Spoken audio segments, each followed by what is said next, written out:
Hi, this is Seema and I am back with a new lesson on phrasal verbs for socializing or to socialize. Well, what is it to socialize? It basically means to meet up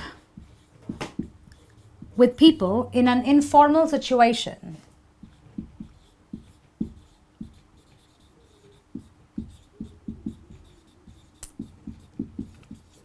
So the different kind of phrases you use to meet people, your friends, your colleagues, in an informal setting, that is what socializing is all about, because we all have to socialize, right? So let's have a look at some few phrasal verbs or expressions to socialize.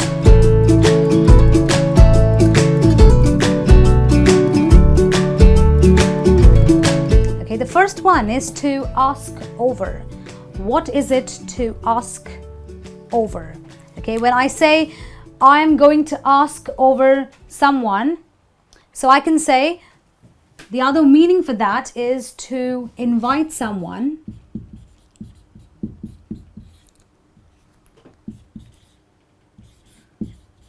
to your house. So when you invite someone to your house, that is what it is to ask someone over. So I can say something like, I asked Mrs. Smith over to my house. Okay, so you ask someone over to your house, so you are inviting them to come and stay with you for maybe a night or maybe 2 nights. Okay, the next one is to ask out.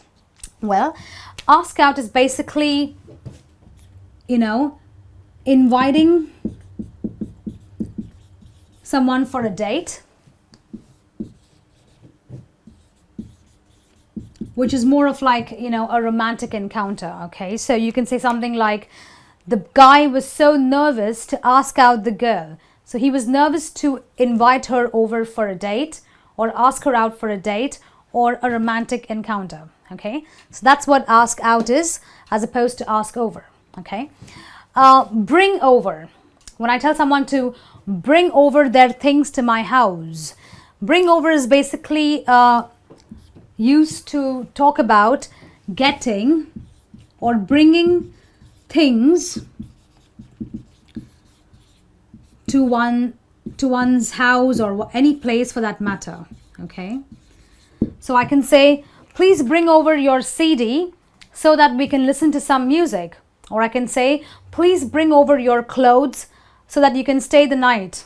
Okay, so bring over is basically asking someone to bring or get their things from one place to another, maybe from their house to your house or their house to the office or wherever, whichever place. And we've got 3 very, very interesting phrasal verbs which have the same meaning. So we've got pop in, we've got stop in, and we've got stop by. All of these 3 phrasal verbs mean the same thing, and that is basically to visit for a short period of time.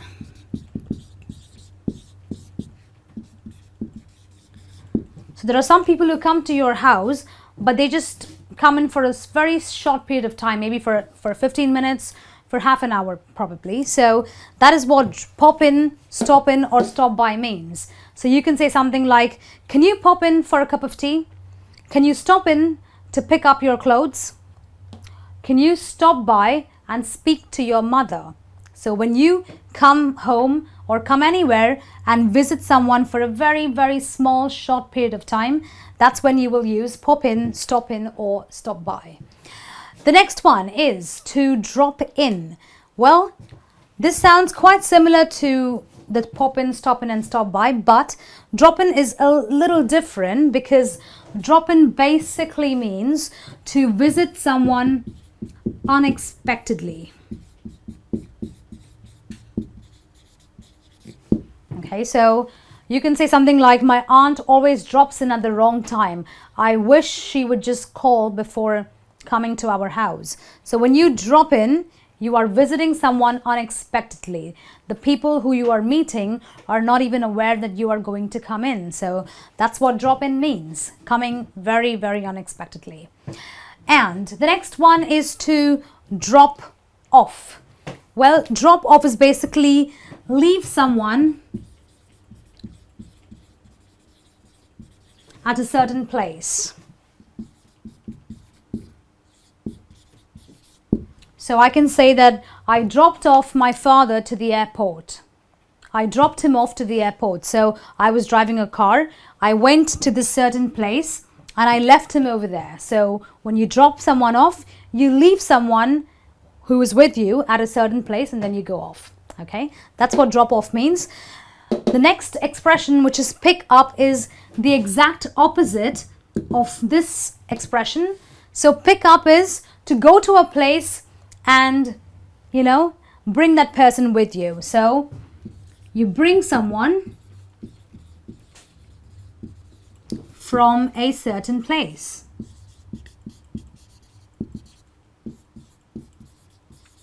So the opposite of drop off is pick up. So when your father arrives at the airport and you want to bring him from the airport, you will say, I picked up my father from the airport, or I picked up my daughter from her ballet class. Okay. The next phrasal verb to socialize is to meet up. Well, what does it mean to meet up? Meet up basically means to decide or to meet at a decided place or a decided time.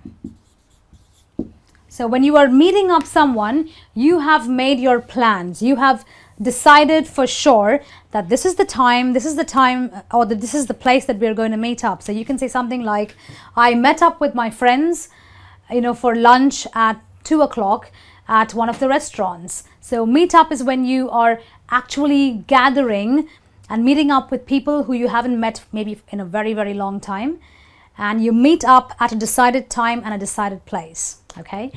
The last expression or the last phrasal verb to socialize is to come over. Okay. What is to come over? When I say come over, I am inviting you to visit my house.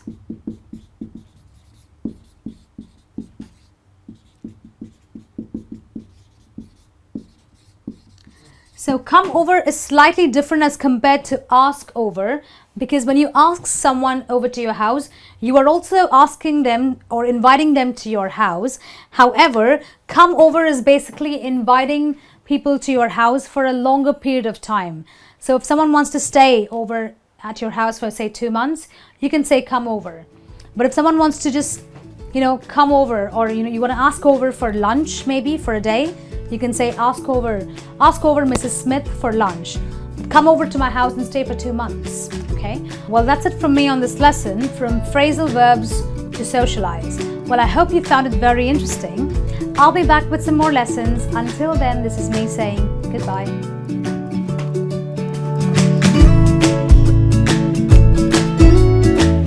So you can keep me inside the pocket of your ripped jeans, holding me closely till our eyes meet.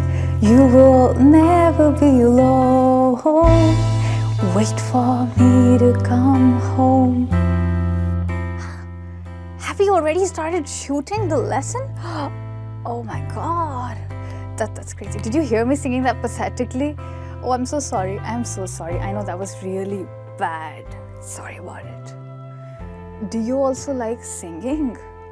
I really love singing. It's so much fun. If you like singing and you also like to talk about it, then please stay with me. This lesson is going to be fun for you. I am Michelle and I'm going to teach you some interesting ways to talk about music and also some vocabulary related to music that you may not know before. Hi, this is Seema. Thanks for clicking in.